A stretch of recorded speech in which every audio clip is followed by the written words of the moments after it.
Alright, I am recording this roughly 5 seconds after the TWAB went live. I happened to glance at my phone and see that DMG tweeted F5.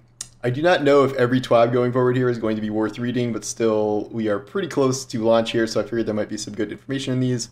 If not, there was also a hotfix, which did some good and also controversial things, and then some stuff was left alone. So I might get into that if there's not a ton here, but we'll see. Alright, this week at Bungie, it's all about the Vow of the Disciple World First race. What a wild week it's been. It feels like just yesterday we were announcing the Witch Queen, and now we find ourselves on the doorstep of a world's first raid race. This is the weekend that many of you have been waiting for, strategically planning your power gains and grabbing armfuls of snacks from grocery store shelves. In under 2 days, the race begins. Let's get you up to speed. Alright, this is the trailer they did, where it's like a bunch of people reacting to beating bosses and other past races. It's neat. If you're new to Destiny or have yet to engage in the raid, this is the pinnacle of our endgame content. Players around the world are challenged to compete, decoding devious puzzles while engaging in heavy combat through multiple activity encounters. We're not just talking about a few enemies here and there, but hordes of combatants clawing away at lives and time while players will race to the finish line. We expect no different from Vow of the Disciple, with multiple teams at the final boss trading attempts at reaching victory. Now let's talk rules. The world first race, isn't it world's first? I keep saying world first. The world first race for Vow of the Disciple will take place in contest mode. This is a unique variant of the raid only offered for the first 24 hours, capping every Guardian at a specific power level to ensure an even playing field. We announced last week that 1530 power is your target, as this will be the highest power your Guardian will perform at against the enemies you face. Here's a quick bulleted list for those who are in the hunt for the world first win. Vow Disciple race timeline starts 10 a.m. Pacific on March 5th, Saturday, and Sunday, March 6th at 10 a.m. So contest mode will cap all players at 20 power below. That is no different than usual. For the first 24 hours, artifact power is enabled, but you can only get to 1530 with it. So you'll want to reach 1530 power by Saturday to have a fighting chance. If a schlub like me is like 1560 and I was not even hardcore grinding to get to this, I'm sure the bazillion people who actually want to do day one can get to 1530 pretty easily. You get to 1520 if you do one legendary campaign run and then just a tiny handful of powerfuls and some artifact power, so pretty easy. Alright, here we go. Some gear items will be disabled in the raid for the duration of contest mode due to general issues that could provide gameplay benefits. While these items may be used in other activities, perks and functionality on the following items will be nullified within the Vow of the Disciple raid, with additional negative impacts to power levels if equipped. Wait, what? What does that mean? So if you have these on, they're gonna like tank your power level? That's kind of hilarious. Okay. Weapons, yeah, Kilos SMG. This is doing 40% damage when it's not supposed to. Imperial Needle Legendary Bow. No idea what that's doing. Grand Overture Exotic Machine Gun. This is the brand new one. Wardcliff Coil Exotic Rocket Launcher. I have no idea what these two have done. I have not heard anything about these. Armor and Mods. Worm God Caress, Titan Exotic. Peregrine Greaves. Both of these were being paired with some crazy 1-2 punch shotgun builds with Void 3.0 that were doing like a bazillion damage per hit. So I think with these pieces gone, that means that you can't do those builds anymore, I'm pretty sure. Suppressing Glaive Artifact Armor Mod, and then I don't know what that was doing, but that can just perma-stun every enemy in the game, so maybe just the base functionality of that is something they don't want in the raid race. So note, additional items may be disabled if issues are found prior to the start of the race. Stay tuned to Bungie Help with the final list to be published on Saturday morning. So we have tomorrow to figure out all the other things that they're going to disable. I really want to know what the Imperial Needle Legendary Bow did. Is that doing 40% bonus damage like SMG? And I don't know what these two did either, but I guess I'll ask Twitter later. Completion. The first team to complete all encounters, loot the final chest, and return to orbit will earn the title of World First.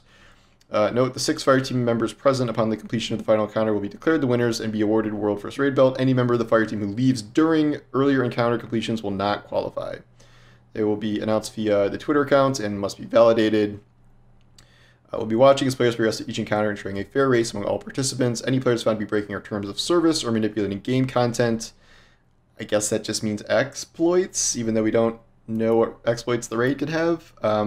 You can get suspended or banned. Once we have a record of a fire team crossing the finish line, we'll spend some time validating a clean completion before announcing world first. Full rules and legal terms can be found here. Do you need legal terms when the award is just a belt? But okay.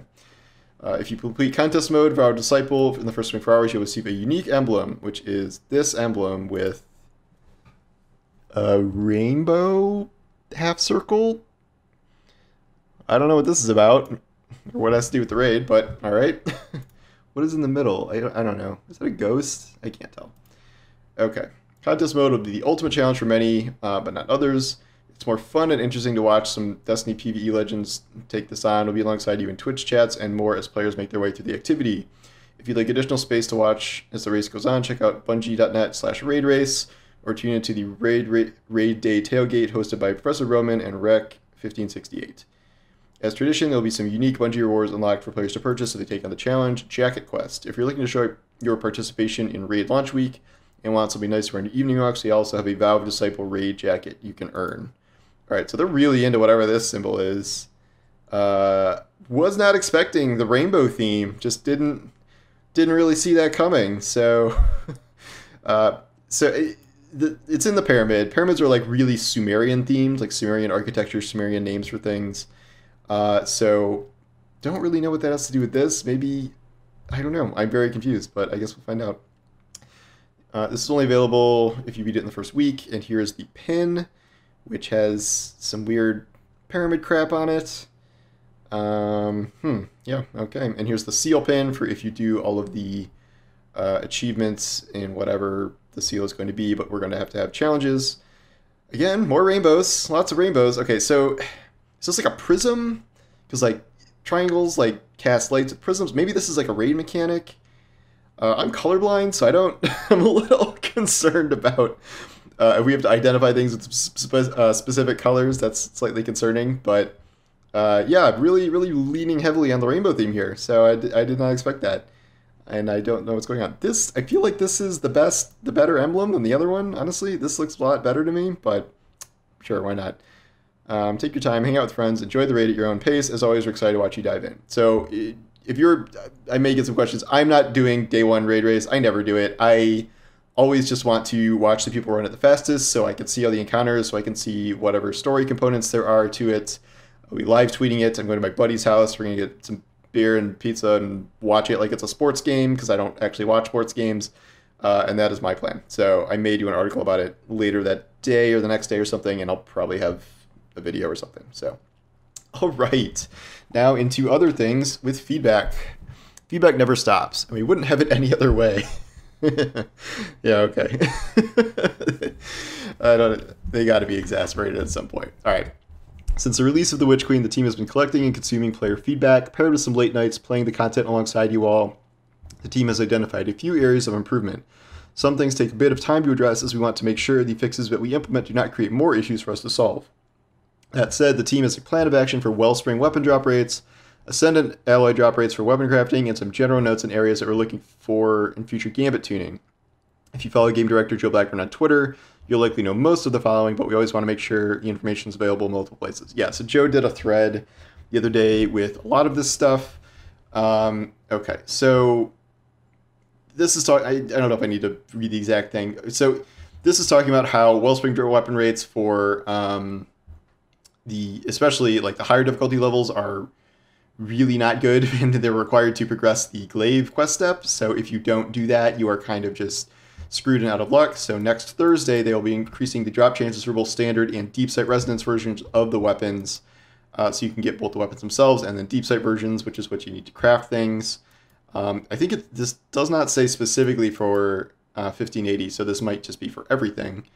And then Ascendant alloys, and then I guess I'll just read it. As you get deeper into the crafting game of the Witch Queen, you'll begin to unlock enhanced traits for your weapons. These come at a bit of a cost, each requiring Ascendant alloys.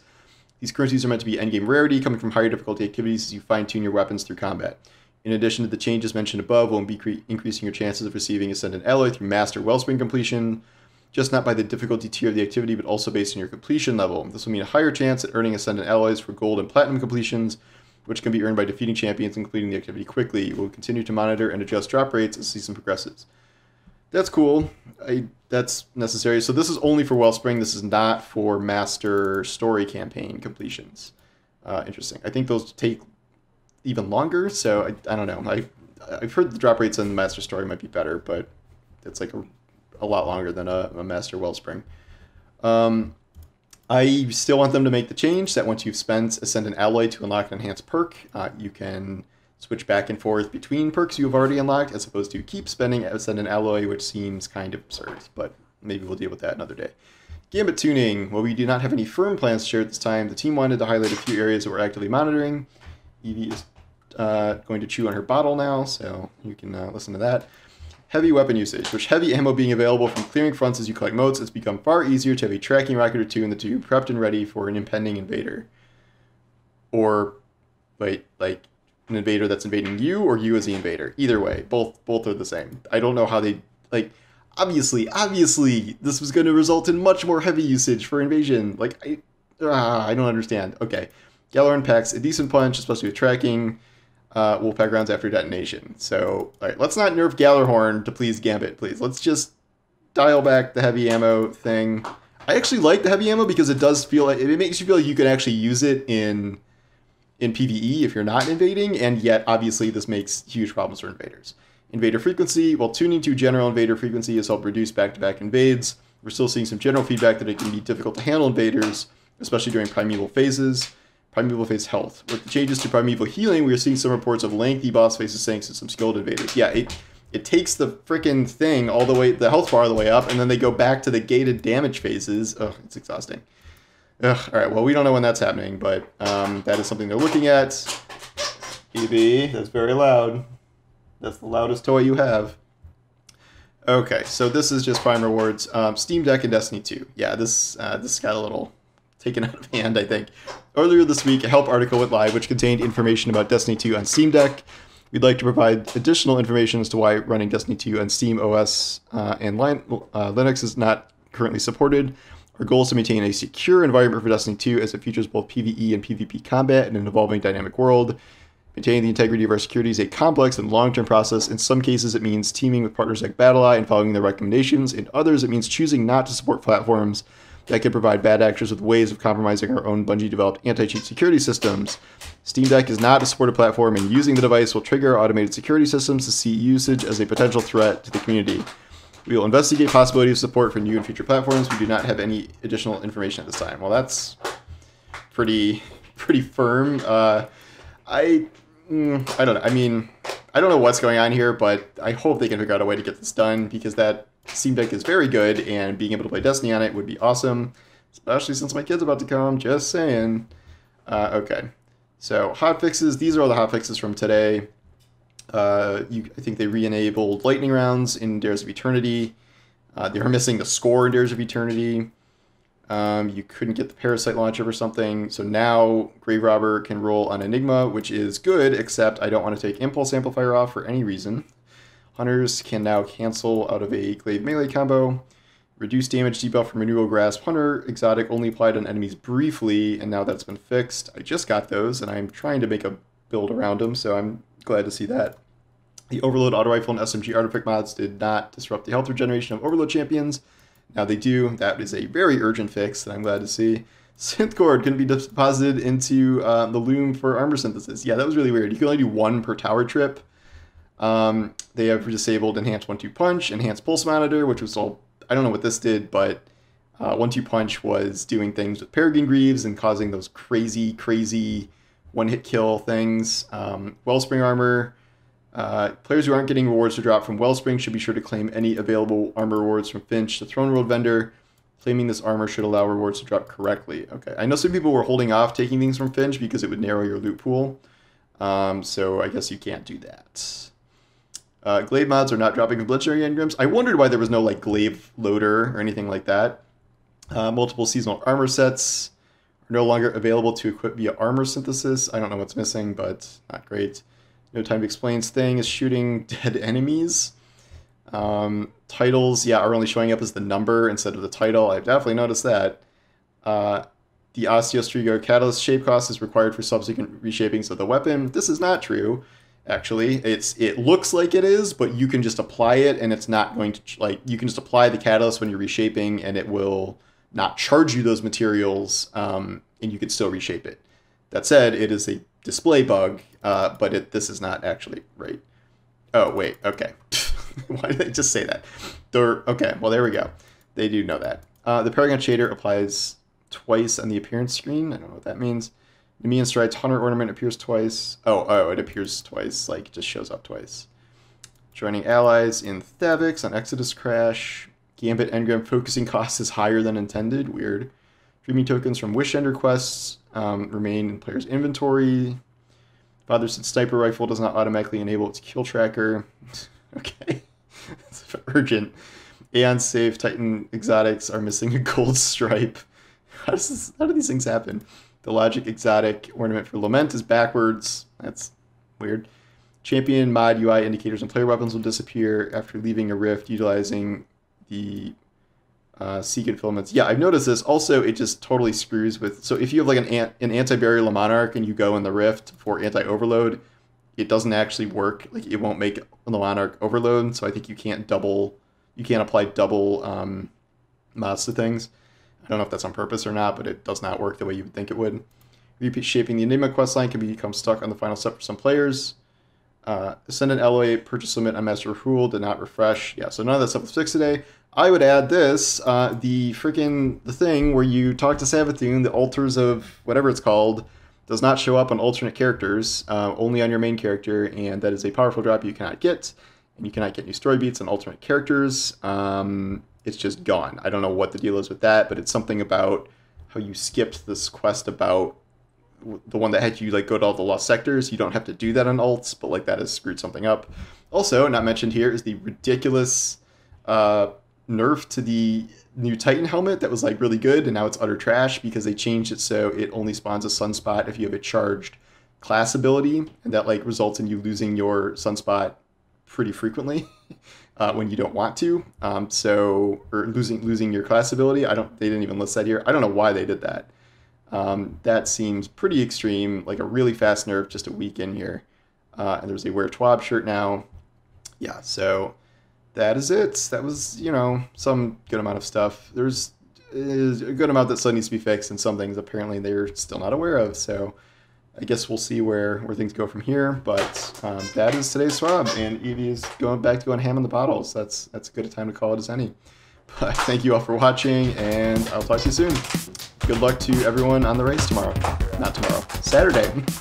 All right, see ya.